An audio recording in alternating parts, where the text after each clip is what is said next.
शिवसेनेच्या उमेदवारांची घोषणा आज संध्याकाळपर्यंत होईल. इथून यादी उद्योजकांना पाठवली जाईल त्यांच्या मंजुरीसाठी आणि त्यानंतर आम्ही ती प्रसिद्ध करू. साधारण 10 उमेदवारांची यादी आता आमच्याकडे तयार आहे.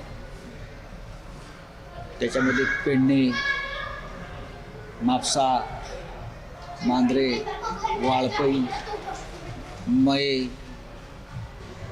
असे जे महाराष्ट्राच्या लगतचे जे मतदारसंघ आहे पर्ये येथे शिवसेनेचे उमेदवार आम्ही चांगल्या प्रकारे आता लढवण्याची आमची तयारी झालेली आहे. मुंबईतून आमचे कार्यकर्ते इथे आलेले आहेत, तेही काम करतात आणि गोव्यातले सुद्धा कार्यकर्ते असे एकत्र मिळून ही निवडणूक आम्ही लढू.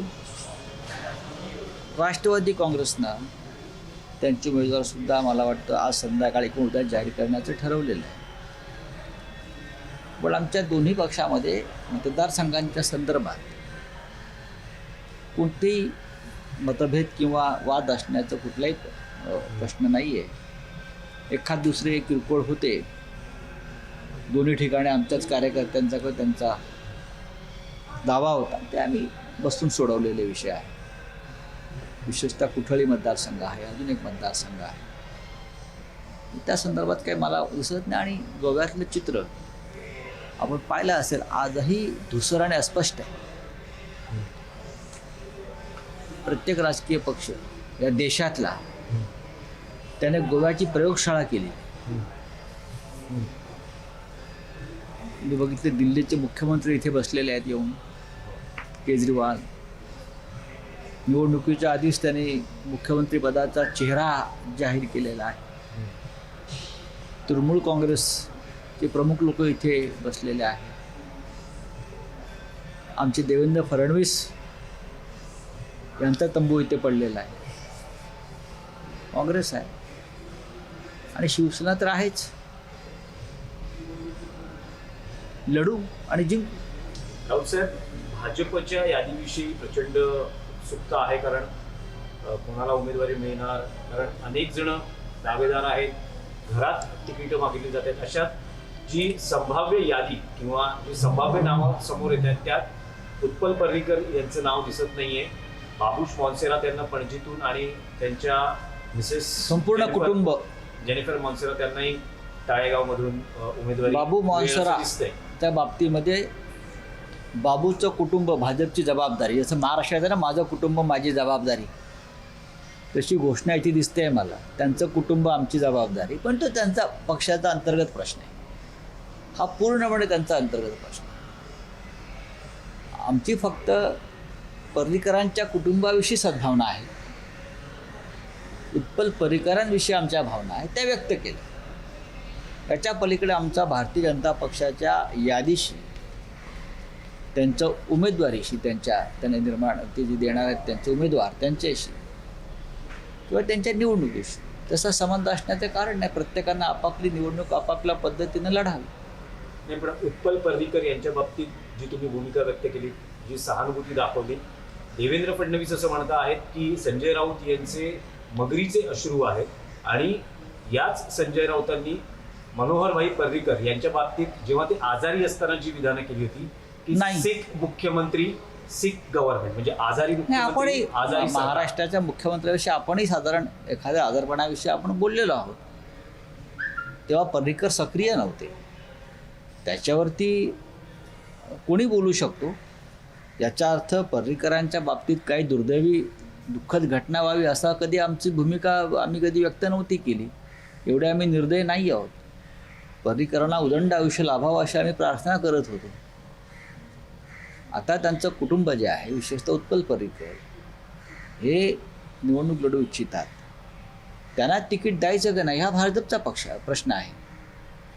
पण जर ते अपक्ष राहिले तर नक्कीच इतर सर्व राजकीय पक्षांनी त्यांच्या बाबतीत विचार केला पाहिजे आणि शिवसेना नक्की विचार करेल. आम्ही जे एकत्र काही पक्ष आहोत आम्ही ठरवलेलं आहे की त्यांच्या विरुद्ध उमेदवार द्यायचा नाही आणि त्यांना जमेल तेवढी मदत करायची. फडणवीस असंही म्हणतात की संजय राऊत हे नटसम्राट आहेत, सकाळी एक भूमिका व्यक्त करतात, संध्याकाळी दुसरी भूमिका व्यक्त करतात, त्यामुळे फार गांभीर्यानं घेऊन. नाही, देवेंद्र फडणवीसांना आता काय ते नटसम्राट म्हणतात, पण नटसम्राट हे महाराष्ट्राचं एक फार मोठं वैभव आहे आणि या गोव्याला रंगभूमीचा फार मोठा वारसा आहे, त्यांना माहीत नाही. महाराष्ट्रातले सगळे नटसम्राट हे गोव्यातूनच गेलेले आहेत. संगीत, कला, नाट्य ही गोव्याची भूमी आहे. ती अशा प्रकारे गोव्याच्या जनतेचा, गोव्याच्या रसिकजनांचा आणि गोव्याच्या नाट्यकर्मींचा अपमान करतायत. नटसम्राट ही ची खिल्ली उडवून. आणि नटसम्राटमध्ये एक वाक्य आहे गणपतराव बेलोरकरांच्या तोंडी, कोणी मला घर देता का घर. तसं फडणवीसांची अवस्था आहे, कोणी मला खुर्ची देता का खुर्ची, खुर्ची देता का खुर्ची. नटसम्राट म्हटल्याने आम्हाला वाईट वाटण्याचं कारण नाही. आम्ही रंगभूमीचे उपासक आहोत आणि गोव्यानं रंगभूमी, मराठी रंगभूमी ही संपन्न केली. आम्हाला आनंद आहे की त्यांनी आम्हाला नटसम्राट म्हटलं. पण आम्ही सोंगाडे नक्कीच नाही, शब्द फिरवणारे राजकारणी आम्ही नक्कीच नाही. राऊतसाहेब, तुम्ही कालही असं म्हणालात की आमच्या पाठिंब्याशिवाय किंवा आमच्या शिवाय सरकार बनू शकणार नाही, आम्ही सरकार बनवणार नाही. पण आजची परिस्थिती ही त्रिशंकू विधानसभेकडे चाललेली आहे. सध्याची गोव्याची परिस्थिती ही त्रिशंकू विधानसभेकडे चाललेली आहे. अशा वेळेला आम्ही आमच्या काही जागा जिंकून आणू. आम्ही आणि राष्ट्रवादी काँग्रेस पक्ष. आणि नक्कीच आम्हाला असं वाटतं की आम्ही जर काही जागा जिंकू शकलो तर सरकारमध्ये आमचं स्थान असेल. राऊतसाहेब, धक्क्यावर विचारलं जातं की महाराष्ट्रात जे 3 पक्ष एकत्र आहेत ते गोव्यात एकत्र नाहीये, काय नेमकं बोलणं आहे? असं की महाराष्ट्रामध्ये सुद्धा भाजप आणि मी एकत्र होतो तेव्हा गोव्यात एकत्र नव्हतो. हे दबक्या आवाजात कशाला, उघडपणे विचारा ना. नाही राऊतसाहेब, पण गोव्यात काँग्रेस तुमच्या बरोबर येत नाही, राष्ट्रवादी काँग्रेस आणि शिवसेना ही युती होते. हे महाराष्ट्राचे भविष्यातले राजकीय संकेत आहेत का? भविष्यात काय घडेल हे मी गोव्यात बसून कसं काय सांगू. पण नक्कीच आम्ही पुढल्या वाटचालीमध्ये हे 2 पक्ष नक्कीच एकत्र आहे. गोव्यात काँग्रेसला आमच्याबरोबर येण्याचं सुबुद्धी झाली नाही, त्यात आम्ही काय करणार. पण महाराष्ट्रामध्ये आम्ही एकत्र आहोत आणि एकत्र राहू. नाही, पण महाराष्ट्रात ते अनेकदा त्यांच्या पक्षाचे नेते हे स्वबळाचा नारा देत असतात, त्यामुळे महाराष्ट्रात सुद्धा पुढच्या काळात असंच राजकीय चित्र पाहायला मिळेल. स्वबळाचा नारा कोणी काही दिलेला नाही आहे. स्थानिक स्वराज्य संस्थांमध्ये जसं काल नगरपंचायतीच्या निवडणुका झाल्या त्यातसुद्धा आम्ही अनेक ठिकाणी वेगळे लढलेलो आहोत ना. नगरपंचायती, स्थानिक स्वराज्य याच्यामध्ये कोणी स्वबळावर लढणार असेल तर त्याच्यावरती फार टीका टिप्पणी करण्याची गरज नाही. हा तळागाळातल्या कार्यकर्त्यांचा निर्णय असतो अनेकदा आणि त्यांच्यावरती तो निर्णय सोडावा लागतो. राऊतसाहेब, तुम्ही नगरपंचायतींच्या निवडणुकांचा उल्लेख केला. काल निकाल लागले. भाजप राज्यात क्रमांक 1चा पक्ष बनलेला आहे. क्रमांक 1चा विरोधी पक्ष आहे. असं आहे की 105 आमदार आहेत, तो क्रमांक 1चाच पक्ष आहे. पण मी असं म्हणतो त्यांचा उल्लेख तो क्रमांक 1चा विरोधी पक्ष आहे. इतरसुद्धा विरोधी पक्ष आहेत, इतरसुद्धा लहान लहान पक्ष आहेत, पण भारतीय जनता पक्ष क्रमांक 1च्या विरोधी पक्ष आहे आणि त्यांचं स्थान त्यांनी महाराष्ट्रामध्ये नगरपंचायत निवडणुकीत कायम ठेवल्याबद्दल क्रमांक 1चा विरोधी पक्ष म्हणून त्यांचं मी अभिनंदन करतो आणि मी त्यांना शुभेच्छा देतो की अशी लढाई तुम्ही हा क्रमांक कायम ठेवण्यासाठी करा. महाराष्ट्रामध्ये शिवसेना, राष्ट्रवादी काँग्रेस आणि काँग्रेस यापुढे या तिघांचीच बेरीज तुम्हाला करावी लागेल आणि ती बेरीज तुमच्यापेक्षा खूप पुढे आहे महाविकास आघाडीमध्ये. त्याच्यामुळे मी परत एकदा भाजपा नेतृत्वाचं मनापासून अभिनंदन करतो की त्यांनी त्यांचा पहिला क्रमांक विरोधी पक्षाचा कायम ठेवला. राऊतसाहेब, पण ही सत्य परिस्थिती आहे की भाजपचे सर्वाधिक नगरसेवक निवडून आले, जवळपास 419 नगरसेवक निवडून येत आहेत आणि सत्तेचा फायदा हा राष्ट्रवादी काँग्रेसला होताना दिसतो आहे. शिवसेना हा शहरी भागातला पक्ष प्रामुख्याने आपण पाहतो. नगरपंचायतीच्या संदर्भात राष्ट्रवादीने जास्त जागा लढवल्या असतील. आम्ही मुंबई शहर असेल, ठाणे असेल, पुणे असेल या भागात नगरपंचायती झाल्या नाहीत शहरामध्ये, पण जिथे झाल्या तिथे शिवसेना लढली आणि चांगल्या प्रकारे आम्हाला यश प्राप्त झालेलं आहे. आणि परत तुम्हाला सांगतो, तुम्ही 3 महाविकास आघाडी म्हणूनच तुम्हाला बेरीज करावी लागेल यापुढे अनेक वर्ष. पण भाजपचे नेते असं म्हणत आहेत की शिवसेनेचा मुख्यमंत्री आहे पण पक्ष 4थ्या क्रमांकावर गेले. ते काही म्हणतील, त्यांच्या म्हणण्याला काय अर्थ आहे? म्हणू द्या ना त्यांना. चंद्रकांत पाटलांचं एक विधान आहे की शिवसेनेने खुर्चीसाठी पक्ष रसातळाला न्यायचे ठरवले, राष्ट्रवादीने त्यांना मुख्यमंत्री पद द्यायचे आणि राष्ट्रवादीला पक्ष द्यायचा. चंद्रकांत पाटील म्हणजे टॉलस्टॉय नाहीत की त्यांच्या प्रत्येक शब्दाचा अर्थ काढून त्याच्यावर आम्ही चर्चा करावी. त्यांना काय बोलायचं बोलत राहू द्या, तुम्ही लोकांना ऐकवत राहा, लोकांचं मनोरंजन होईल. पण त्यांचं असंही एक विधान आहे की राष्ट्रवादी हा हुशार मी पक्ष तुम्हाला आहे. सांगितलं ना, ते काय टॉलस्टॉय नाहीत ना, त्यांच्या प्रत्येक विधानावरती विद्यापीठातून चर्चा व्हावी सर्वत्र वगैरे असं काही नाही आहे. राजकारणामध्ये अशी विधानं लोक करत असतात, सोडून दिलं पाहिजे. हिंदी राऊत साहेब, एक केंद्रातला विषय आहे की अपर्णा यादव यांनी भाजपमध्ये प्रवेश केला आहे. करू द्या, मुलायम सिंग यांच्या कुटुंबातल्या चालू असतं. निवडणुकात हे लोक येत जात असतात. कशाला इथे चर्चा करताय तुम्ही? आप बताइए क्या है. सगळ्यातून आता गोष्टी बोलू, निवडणुकीची चर्चा झाली स्थानिक स्वराज्य संस्थांच्या, पण कोकणात जर बघितलं तर राष्ट्रीय ताकद वाढलेली दिसते, जिथं शिवसेनेचा बालेकिल्ला आहे. तो नेमकं काय आहे? तुम्ही महाविकास आघाडी म्हणून का पाहत त्याच्याकडे? कोकणामध्ये आता कुडाळ किंवा इतर अनेक ठिकाणी शिवसेनेचा विजय प्राप्त झाला. दोडामार्गाला राष्ट्रवादीचं मला वाटतं विजय झालेला आहे, अजून काही ठिकाणी झाला असेल. पण आम्ही त्याच्याकडे सकारात्मक दृष्टीने पाहतो. आम्ही महाविकास आघाडी म्हणून पाहतो आणि तसंच पाहावं लागेल आम्हाला. राज्यात सरकार चालवतो आम्ही एकत्र, एकमेकांचं बोट धरून आम्ही चाललेलो आहोत. राज्याचं सरकार उत्तम प्रकारे चाललेलं.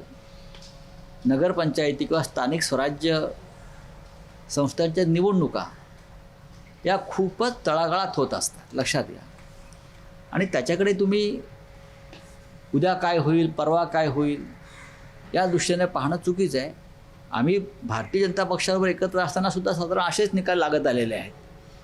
निकाल वेगळे नव्हते, पण विधानसभा, लोकसभा किंवा अशा मोठ्या निवडणुकांमध्ये आम्ही फार गांभीर्यानं त्याच्यावरती विचार करतो. पण दापोली मंडळगडमध्ये शिवसेना बघा, या विषयात तिकडले स्थानिक लोक बोलतील.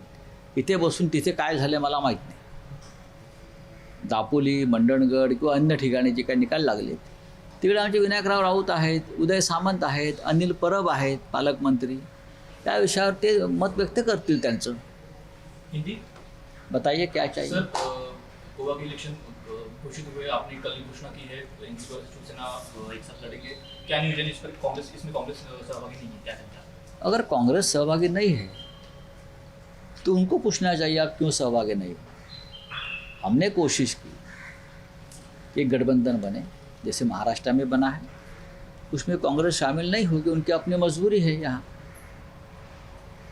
तो शिवसेना और एनसीपी ने कल एक गठबंधन बनाया है और हमारी जितनी ताकत यहाँ है वो पूरी जोर लगाकर हम चुनाव लड़ेंगे. 10 या 12 सीटों पर शिवसेना लड़ेगी. एनसीपी को चाहे जितनी सीटें लड़नी है वहाँ हम उनको मदद करेंगे. राऊत साहब, पर फिर भी महाराष्ट्र में जो तीन पार्टी एक साथ है, वो गोवा में क्यों नहीं ऐसे? देखो, महाराष्ट्र में कभी शिवसेना बीजेपी एक साथ थी. उसका मतलब कभी आपने गोवा में शिवसेना बीजेपी को एक साथ देखा है क्या? और राज्यों में नहीं. महाराष्ट्र की बात महाराष्ट्र तक सीमित रहनी चाहिए. यहाँ की राजनीति अलग है.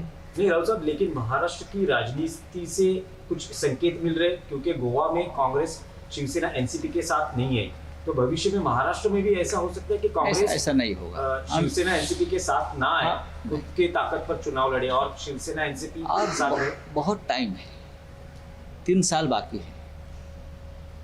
3 साल सरकार चलेगी, बाद में सोचेंगे. नहीं, लेकिन कांग्रेस के नेता लगातार कहते रहते हैं कि खुद की ताकत पर चुनाव लड़ेंगे हाँ, वो महाराष्ट्र. जो देखिए, वो लोकल बॉडी चुनाव के बारे में बोलती है. अभी कल का चुनाव भी लोकल बॉडीज़ का सभी पार्टी ने अपने अपने ताकत पर लड़े हैं. जो स्थानिक कार्यकर्ता होते हैं उनकी एक मांग होती है लड़ने की, संघर्ष करने की, तो उनके ऊपर छोड़ देना चाहिए ये चुनाव.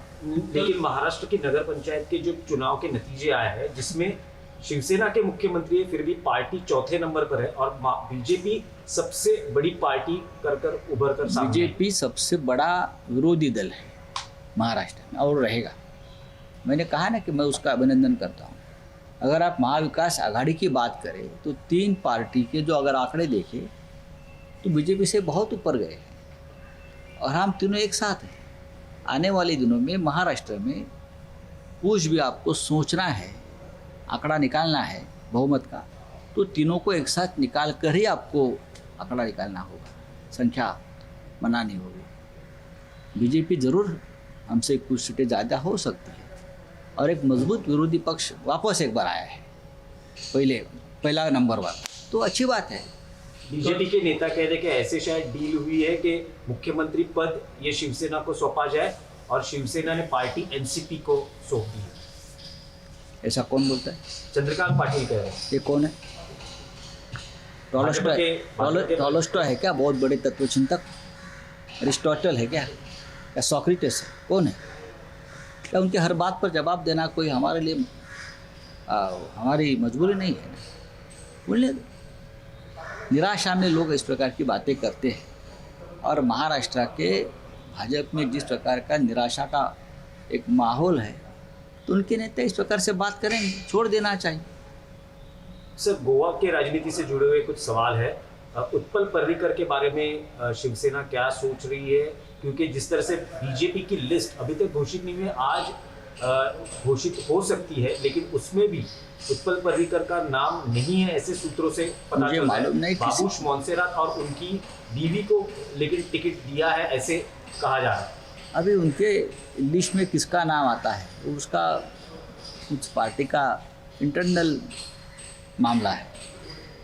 मैं कैसे बोल सकता हूँ किसको टिकट? ज़रूर पर्रिकर जी के बारे में हमारे मन में एक भावना है, प्रेम है, आदर है। अब वो नहीं है। जब वो थे तो हमने उनके ऊपर की बहुत टिक्का टिप्पणी की है, ऐसा नहीं की है। लेकिन उनका बेटा अगर चुनाव लड़ना चाहता है बतौर इंडिपेंडेंट कैंडिडेट तो ज़रूर हम उनको मदद करेंगे। बस लेकिन फडणवीस ऐसा कहते हैं कि उत्पल पर्रिकर हो या पर्रिकर फैमिली, संजय राउत के आंसू मगरमच्छ के आंसू है, और जिस तरह से पर्रिकर जब जिंदा थे लेकिन वो सिख चल रहे थे, सिख गवर्नमेंट, सिख सरकार, ऐसे राउत साहब कह रहे हैं। गोवा के समुद्र में मगरमच्छ नहीं है, डॉल्फिन है और यहाँ डॉल्फिन का बहुत महत्व है और डॉल्फिन कभी रोता नहीं, उसके आंसू कभी आपने देखे? नहीं देखे। देवेंद्र जी महाराष्ट्र से आए हैं, निराशा में है, महाराष्ट्र में सत्ता नहीं है, सरकार नहीं है, यहाँ आकर भी उनके हाथ में कुछ लगने वाला नहीं है, तो एक बस शिवसेना और संजय राउत के ऊपर टिक्का टिप्पणी करे और क्या है। लेकिन वो ऐसा भी कहते हैं कि संजय राउत एक नट सम्राट है, शाम को कुछ कहते हैं, सुबह एक अलग कहते हैं, उनके बयान अलग अलग आते हैं। उनको गोवा की भूमि जो है, गोवा की भूमि से महाराष्ट्र को बड़े बड़े अभिनय के सम्राट दिए, कलाकार, संगीतकार दिए। इस प्रकार से बात करना गोवा की समृद्ध कला का अपमान है, नट सम्राटों का अपमान है। लेकिन उसने मुझे नट सम्राट की उपाधि दी है तो मैं स्वीकार करता हूँ। राजनीति में एक अच्छा अभिनय की बहुत ज़रूरी होती है जो देवेंद्र जी के पास नहीं है। अगर वो कला थोड़ी सीख लेंगे तो शायद बड़े नेता बन जाए। हम तो देखिए 10 सीट जो लड़ेंगे वो जीतने के लिए ही करेंगे ना, हर सीट पर ताकत लगाएंगे। सर, कल जिस तरह से आपकी घोषणा हुई एनसीपी और शिवसेना की गठबंधन हो रहा है, उसी तरह से कल जेपी नड्डा इन्होंने घोषणा की यूपी में कि भाजपा, अपना दल और निश्चित पार्टी। अच्छी बात है, करने दो। जेपी नड्डा जी को मेरी शुभकामनाएं हैं। बहुत ही अच्छा आदमी है, मैं उनको हमेशा हमेशा आदर करता आया हूँ। बहुत साल मैंने उनके साथ काम किया है पार्लियामेंट में। उनकी कोशिश जो है उत्तर प्रदेश में जो चल रही है, तो उनका मित्र होने के नाते मैं उनको शुभकामना देता हूँ। कल वरुण गांधी उन्होंने कहा कि इस चुनाव में मोदी जी और जेपी नड्डा ये स्टार कैंपेनर है। अच्छी बात है, मोदी जी भी है और